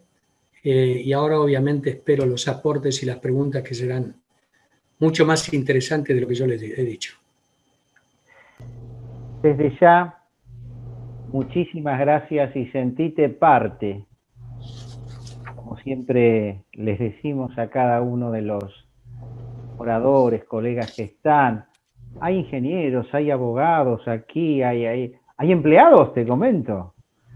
Sí. Sean parte de la sociedad, siéntanse en parte. Y a vos también te decimos lo mismo, bienvenido y sabemos de tu trabajo y sos un hombre de valor por el estudio y agradezco a Dios que tuvimos una parte de nuestras vidas, a menos de mi vida, aprendiendo juntos, ¿no? Algo de salud pública. Qué bueno, qué bueno. Bueno, doctor Jaritos, doctor Davi, dirijan estas preguntas, estas consideraciones y después, Davi, terminas con este hermoso encuentro, este hermoso curso y esperándoles también el próximo 15, con un tema muy importante y las conclusiones de aproximadamente 1.400, más de 1.400 colegas que han respondido una serie de preguntas entre la Sociedad Latinoamericana de Medicina Interna, la Sociedad de Medicina Interna de Buenos Aires de la AMA y la Sociedad de Medicina del Trabajo. Bueno, Jorge, Héctor. Bueno, buenas tardes a todos. Profesor Palasta, muchísimas gracias por su generosidad. Ha sido todo muy claro. Y discúlpeme que voy a usar otra vez el término tan conocido. Volvemos a poner, tal vez como sociedad, hablando de nosotros, Creo que usted hizo hincapié en cómo funciona la humanidad, podemos decir, y luego obviamente estamos en nuestro querido país y cómo funcionamos acá. Por lo tanto, otra vez volvemos a poner el carro adelante del caballo. Nuevamente sabemos dónde están nuestras debilidades. Nuevamente el equipo de salud, comparto con usted, profesor, absolutamente está a la altura de las circunstancias, pero mi pregunta, porque es mi gran angustia tal vez, y de todos nosotros, ese equipo de salud que sigue trabajando, gracias a Dios, con vocación, como digo yo, a los alumnos, como lo debe decir usted, vemos que tal vez hay un menor compromiso en algunos, pero hay el mismo compromiso, el mismo ahínco y las mismas ganas en muchos alumnos jóvenes y alumnas jóvenes, y esa es nuestra esperanza. Ahora, yo tengo hijos profesionales, tengo una hija kinesióloga, que es terapista respiratoria. Ahí está mi preocupación de padre. Ese equipo de salud, ¿cómo sigue para su idea, con su gran capacidad y conocimiento en el año 2021, a vistas de todo lo que usted ha desarrollado tan bien? Bueno, doctor, le agradezco su pregunta, sin duda muy interesante. No me quise explayar sobre el tema porque está también escrito en el trabajo. Y ese equipo de salud, lo primero que se merece es tener un reconocimiento a través de una carrera hospitalaria que hoy no existe. Una carrera hospitalaria donde se llame a concurso para los cargos que estén vacantes y para aquellos cargos que han sido ocupados políticamente, para todos. Concurso abierto, de oposición, para todos los cargos. El último concurso para director médico de un hospital fue en 1970. 1970. Y lo recuerdo también porque es un tema que hablamos en nuestros cafés literarios con el doctor Masáfero. Me dice, fui uno de los últimos directores por concurso del Hospital Ramos Mejía. Lo primero que pienso es que tengan una carrera hospitalaria que les dé la estabilidad que corresponde. En segundo lugar, que tengan salarios dignos. Y cuando me refiero a salarios dignos, yo hablo del médico taxi. Y usted lo debe conocer muy bien. Yo, mis dos hijos, ninguno son profesionales, pero ninguno de los dos médicos. Y digo médico taxi porque tienen que andar en 2 o 3 trabajos por día para poder lograr un sustento mensual que les permita sobrevivir. No tener una vida digna en cuanto a la dedicación en horas, tiempo, responsabilidades y todo lo que ocupa. Por otro lado, creo que el sistema hospitalario tiene que tener un horario prolongado donde esté ocupado por personas realmente competentes y que se les permita también después de las 5 de la tarde trabajar en sus consultorios libremente. Eso es fundamental e importante. Aumentar el cupo en las residencias médicas. De los 5.000 egresados por año que tenemos de universidades públicas o privadas, no más del 20% de los estudiantes cumplen con una residencia médica. En España, por ejemplo, todas las personas que quieran entrar a la seguridad social, que ustedes saben que, y voy a hablar después de ese tema si no viene la pregunta, todos tienen que tener una residencia cumplida. Si no tienen la residencia cumplida, no pueden entrar a la seguridad social. Es decir, yo comparto con usted y coincido con usted que hay una reserva intelectual de profesionales que quiere volver a tener los mismos valores que las circunstancias lo han llevado a perder. No puede ser que en un hospital se agreda a un profesional, a una enfermera, a lo que fuere. No puede ser. Tenemos que liberar, además. Tenemos 39, 40 médicos por 10.000 habitantes y tenemos 4 enfermeras por 10.000 habitantes cuando la relación tendría que ser a la inversa. Tenemos que formar 30.000 enfermeras. O sea, yo creo que el 2021 en realidad va a ser un 2021 de diseño de políticas públicas. Estoy hablando de diseño de políticas públicas en manos de personas que realmente tengan la intención de hacerlo. No creo que la tengan, pero respondiendo a su pregunta, creo que el 2021 tiene que ser en diseño de políticas públicas. Y esas políticas públicas en salud tienen que ser transversales y multidisciplinarias. Tiene que intervenir también la educación, la parte social, la economía. Son varias las disciplinas que tienen que definir cuál es la política de salud pública que vamos a implementar. Después, obviamente, hay una pregunta que también la escribo porque tenemos 300 obras sociales, único lugar en el mundo que manejan más de 25.000 millones de dólares por año en la seguridad social. ¿Vamos a continuar con lo mismo? Si vamos a continuar con lo mismo, obviamente vamos a seguir con una profesión proletarizada totalmente, porque el ingreso irrestricto del año 73 lo aprovecharon las obras sociales, donde encontraron mano de obra barata en la cantidad de egresados que tenían. Y le pagan lo que ellos quieren. Bueno, esto es en parte, doctor, lo que puedo responder a su pregunta. No sé si está contestada. Sí, muchísimas gracias, profesor. Héctor. La verdad que brillante, doctor Falasca. No puedo menos que felicitarlo por su locución.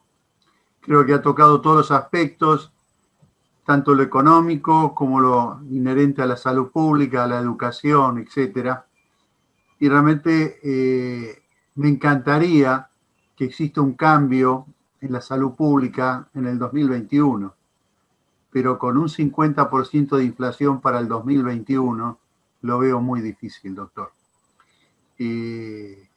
Realmente creo que es triste, esta pandemia ha puesto de manifiesto la gran crisis institucional de nuestro país, tanto en salud pública como en educación, seguridad, etcétera. Y eso es muy difícil de revertir en este momento. Se necesita una voluntad política muy férrea en ese aspecto y yo no la veo. Y no quiero entrar a discutir temas políticos, realmente estoy muy entristecido por lo que le está pasando a mi querido país y a mi querida patria. Pero bueno, lo suyo ha sido conmovedor. Creo que todos, y para finalizar esta pandemia, apostamos a una vacuna, pero una vacuna con un signo de interrogante tremendo. Y no solamente una vacuna de COVID-1, hoy se está hablando del COVID-3 en el mundo. ¿Qué va a pasar?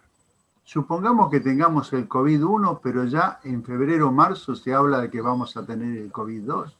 ¿Vamos a tener algo contra el COVID-2? Aquellos que realmente estamos relegados por nuestras enfermedades preexistentes y no podemos salir a la calle, ¿dónde vamos a terminar? En un manicomio, como diría mi abuelita. Y bueno, no quiero dar tantas versiones optimistas. Realmente me congratulo mucho por su locución, como dije anteriormente, y yo supongo que hay otros colegas que tienen que tener preguntas más interesantes que las que puedo postular yo. Les agradeceré que las expongan. Doctor David, muchísimas gracias por sus palabras. Lamentablemente comparto la primera parte de lo que dijo, y con respecto a las vacunas, ustedes saben que el método científico, con las distintas fases preclínicas y clínicas, y la fase clínica 3, que es multicéntrica y con más de 30 a 40.000 personas, 5 o 6 meses. Y uno dice, bueno, muy bien, la vacuna es segura, es eficaz, porque tengo un nivel de anticuerpos que lo requiere. No sé cuánto van a durar, si me van a durar 1 mes, 2 meses, 3 meses o 4, pero en realidad lo que no conozco todavía, y no conocemos creo ninguno, son los efectos colaterales de la vacuna. Y no entro a discutir si ARN, ADN, no voy a entrar en eso. Pero, ¿cuáles son los efectos colaterales? Los efectos colaterales que podemos tener dentro de 1 año, y nos vamos a dar ahora la vacuna. Me parece que es realmente una falta de ética enorme. No la entiendo. Incluso en el mes, ¿cuándo fue? En el mes de agosto, no, un poco antes, hubo un grupo de laboratorios muy importante de Estados Unidos que le enviaron una nota a la FDA y le pidieron que por favor no perdiera su prestigio internacional y que no se dejara presionar por cuestiones políticas y que se tenía que decir no o tomarse X tiempo o continuar las pruebas para dilucidar tal o cual problema, que lo hiciera, pero que no se dejara presionar. Es decir, si 10 laboratorios muy importantes lo hicieron, incluso hoy acabo de leer que lo de Pfizer, perdón, está ahí que, bueno, un comité externo que va a decirle al comité, pero lo que diga el comité externo no es vinculante en la decisión de la FDA. Bueno, hay todo un juego muy difícil.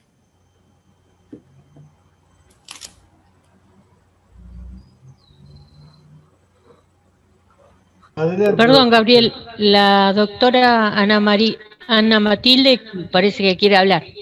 Adelante.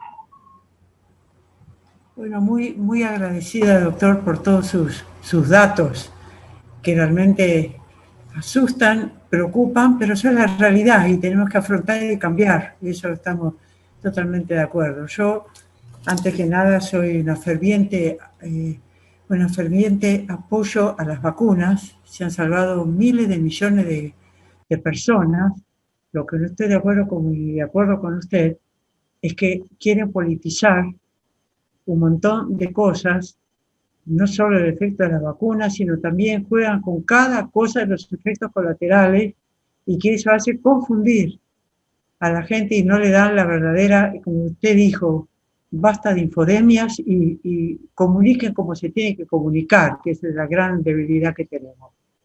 Yo quería apoyar con respecto a lo suyo, que este Estado, no sé si Argentina o varios, se olvidaron que la OMS, en el año 2007, ya a través de la doctora Chan, definió a la salud y al hombre no solamente como exento de enfermedad, sino es un ser social, económico, ético, cultural y espiritual, cosa que en esta pandemia se desconoció totalmente. Y ya el problema de la pospandemia comienza cuando empieza la pandemia. Si los gobiernos no pudieron prever esto, es una gran debilidad que le estamos sufriendo ahora. Como nosotros tendríamos que tener, no es solamente ni culpa de los médicos ni nada. Acá tiene que haber un régimen multidisciplinario y multiasesoramiento al gobierno, que no llamaron, porque el problema de la pospandemia, que fue el tema que usted habló tan claramente, no fue afrontado. Directamente se le dice, no, a mí me interesa la salud, me interesa lo económico. Pero mire lo que está pasando ahora, hay un problema mental, económico, social gravísimo que no sabemos cómo vamos a salir. Yo estoy totalmente de acuerdo con eso y yo creo que eso hay que revertirlo de alguna manera, que no quede en los canales sesgados nuestros, sino que se expanda. Muchas gracias. Gracias, doctor Israel. Primero le aclaro algo, obviamente yo soy un pro vacuna, lo he sido toda la vida, tengo 5 nietos, están todos vacunados como corresponde y dentro del calendario correspondiente. Y al principio usted dijo, estas noticias que estas noticias que nos ha dado que no son nada buenas. Usted sabe que mi hija, la licenciada en Ciencias Políticas, leyó los 2 trabajos porque toda la parte de estética lo hizo ella y me gusta siempre que los lea. Entonces, cuando termino esto, le digo, y Marce, le digo, ¿qué te pareció? Ah, papá, terrible, me dice. Pero perdóname, le digo, ¿terrible por qué? Me dice, por las noticias. Ah, bueno, entonces te lo voy a preguntar distinto. ¿Está estructuralmente bien? Ah, no, estructuralmente está perfecto, me dice. Pero lo que decís mejor no lo quiero leer, me dice. Coincide con lo que usted dice. Sí, las noticias no son alentadoras. Pero que hay que revertirlo, estoy de acuerdo, pero ¿sabe cuál es el otro problema que yo tengo? Digamos que en el que pienso, es que tampoco tenemos una oposición fuerte.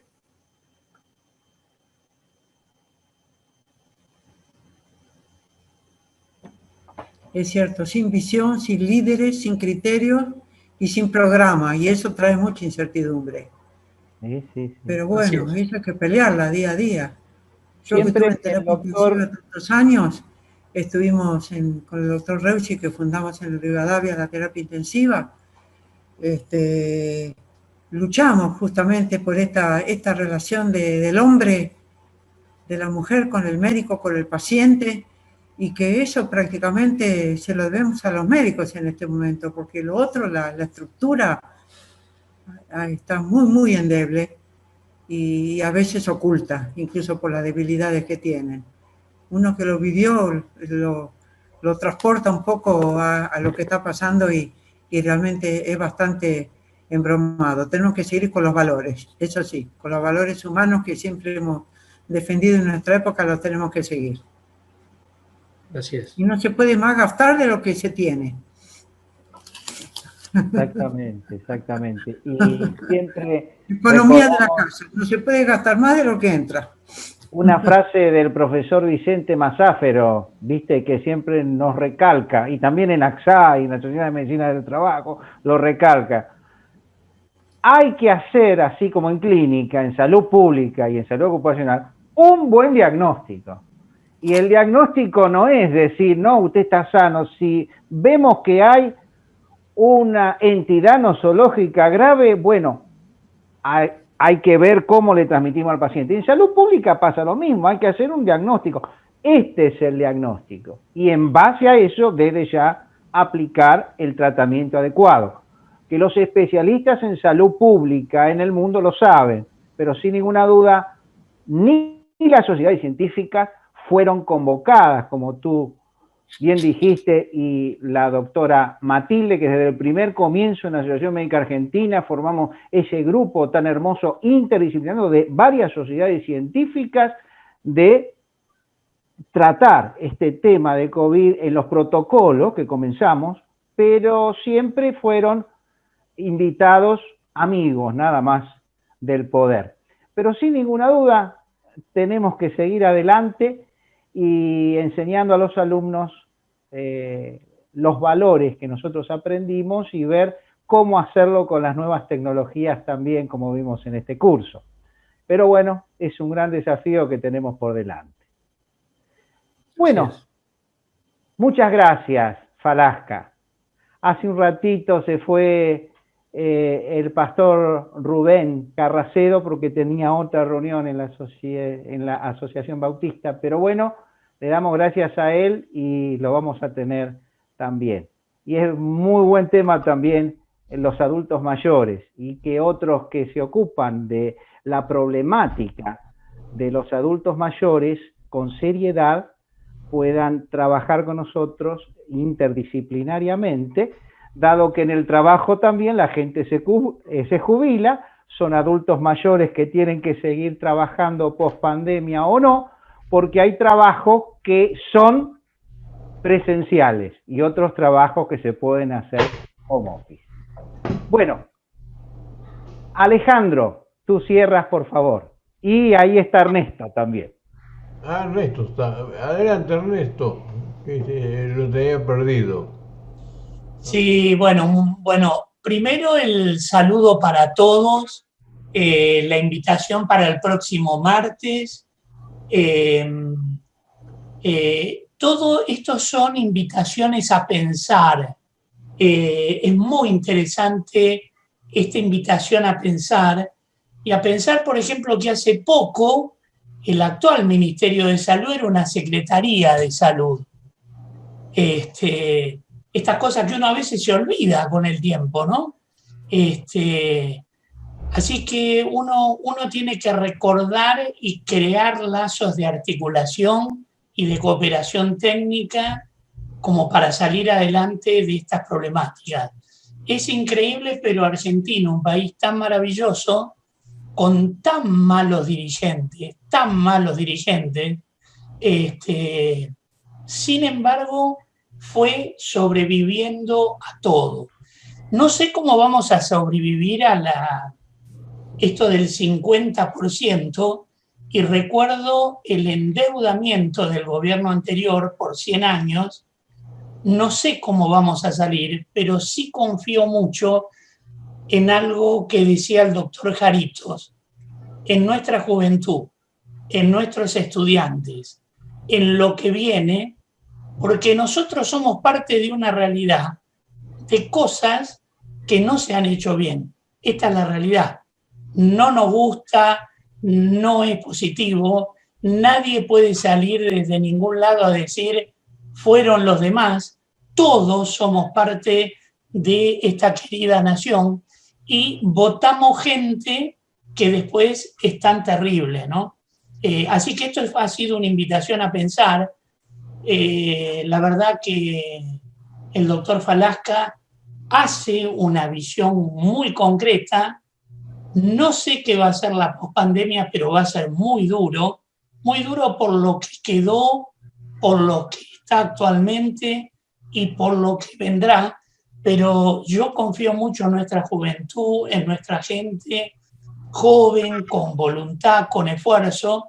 Y bueno, lo último que se pierde, digamos, es la esperanza, ¿no es cierto? Así que quien es médico, quien ha hecho un juramento hipocrático, quien salva vidas, casualmente lo último que pierde es la esperanza. Lo que nos decía el pastor hoy, ¿no? De alguna manera. Esta invocación al principio de, bueno, creemos en algo y creemos que tenemos que salir adelante de la mejor manera. Así que le agradezco mucho a todos, especialmente. Uno a veces ve un futuro duro, pero hemos nacido para superar circunstancias. Sí o sí, no hay otra posibilidad. Es por nuestros hijos, por nuestros nietos, por todo, ¿sí? Decía el doctor Jaime Barilco, hace muchos años, un gran pedagogo, un gran profesor, en un libro maravilloso, se llamó este libro En busca de los valores perdidos, y él decía en una de sus partes que de golpe salen funcionarios o salen voceros a relatar la tragedia y después se van a dormir la siesta como si con esto hubieran hecho algo. Entonces estamos acostumbrados a distintos tipos de todo color político de estos funcionarios que salen a relatar tragedias, pero el ámbito de salud, no el ámbito nuestro, el ámbito de la lucha permanentemente por cuidar y salvar vidas, es un ámbito que tiene mucha esperanza. Así que tengo mucha fe en lo que dijo el doctor Jarito respecto a sus hijos, o como decía el doctor Falasca, de sus nietos. Así que bueno, agradezco un montón y nos vamos a ver el martes que viene. Un gran saludo a Julio Aguat, la doctora Mariela Borgarello también. Con Julio Aguat, la otra vez no pudo estar, pero sos bienvenido, también un médico aeronáutico, que trabajamos mucho tiempo en la aeronáutica juntos, y nos veíamos en el Instituto de Medicina Aeronáutica y Espacial, así que un gran abrazo, querido, y bienvenidos a todos, y a todos los que están, a cada uno de ustedes. Gracias, igualmente, Gabriel, ha sido un placer y muy contento de escuchar la excelente exposición del doctor Falasca. Así que bueno, veremos, no opiné porque tenemos que entrar en política y realmente todo esto tiene un trasfondo político, es una lucha infernal, lo he vivido yo en el aeropuerto. Yo he sido testigo de una declaración donde dijeron en febrero, acá no va a venir el coronavirus, es más importante el dengue. No me lo contaron, fui testigo de eso. Así que cuando sabemos que por vía aérea en 12 horas tenemos cualquier germen metido acá en la Argentina. Pero bueno, como han comentado, como han dicho, no están a la altura de los acontecimientos los funcionarios que tenemos en este país y lamentablemente es una lucha difícil. Pero bueno, hay que ganarla, seguiremos por cansancio. Tal cual. Así que muchas gracias por todo. No, por favor. Alejandro. Adelante, muy bien. Yo estoy realmente muy contento de tenerlos a todos acá y que haya salido una reunión tan buena. Confío mucho en el doctor Falasca, lo conozco hace más de un cuarto de siglo, era más joven cuando lo conocí, ahora ya está más mayor, y en verdad tiene la facilidad de explicar conceptos complejos basados en el presente, pero con un relato del pasado que lo proyecta hacia adelante. Siempre me ha resultado muy atractiva, tengo afinidades con él por la parte de cirugía y bueno, hay una buena onda desde siempre, tanto es así que ha sido esta la segunda presentación y en cada una de ellas hubo un libro que el doctor obsequia a quienes lo soliciten, en este caso a la Sociedad de Medicina del Trabajo del doctor Fernández, se puede pedir directamente por el mail. Y hay un tercer libro que es la salud mental, la salud pública en terapia intensiva, que es el primero de esta serie.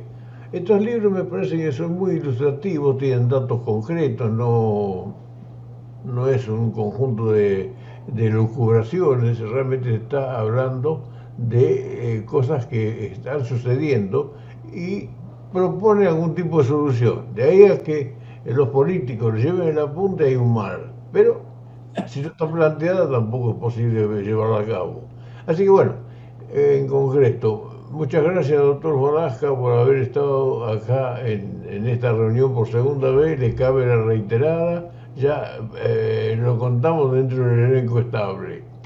Así las cosas, a todos los presentes, muy amables por su presencia, por acompañarnos, y nos queda una reunión más de esta serie, que sería la final de este año, y bueno, después Dios dirá cómo seguimos en el siguiente. Claro que Gracias sí. por estar, hasta todos los momentos, los saludo, y bueno, adelante doctor.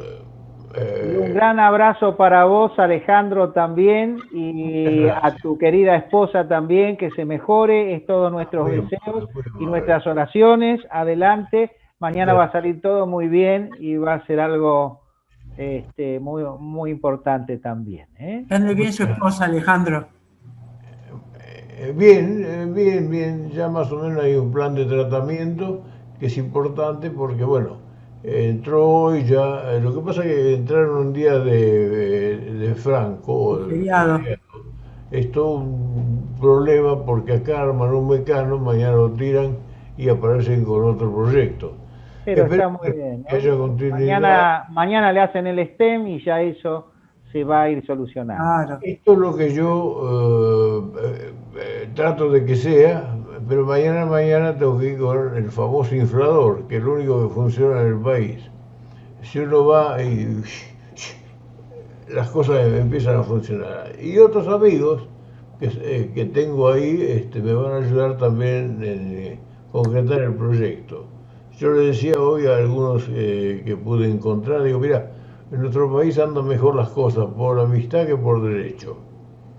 De manera que vamos a aprovechar esa sabiduría que también proviene de los libros del doctor que yo he leído.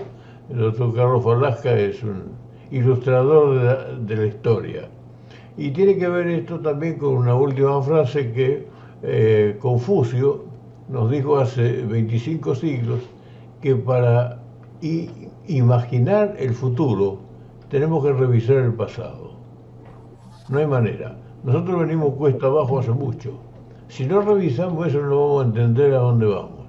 Y hoy no sabemos dónde vamos. Nos quedamos con el relato del ayer y de la historia y de no sé cuánto, pero no veo, no oigo algo para la semana que viene. Como que estuviéramos atrancados. Hoy es el último día. No, mañana no hay mañana, pasado tampoco, menos. Y entonces esto también es una contrariedad. Pero bueno, de todas maneras estos programas sirven para tener una toma de conciencia de todo lo que hay que arreglar, que es mucho. Gracias por estar, los esperamos el próximo martes y Dios mediante que todos seamos favorecidos por la suerte. Y que vengan las bendiciones que vengan, serán bienvenidas todas. Por mi parte le quiero agradecer a todos la presencia, el tiempo que me han dedicado, que ha hecho posible esto y que de alguna manera han escuchado mis utopías y las pueden difundir. Muchas gracias. Gracias, Gabriel. Gran abrazo. Gran abrazo a todos. Chao, chao, Ernesto. Gracias.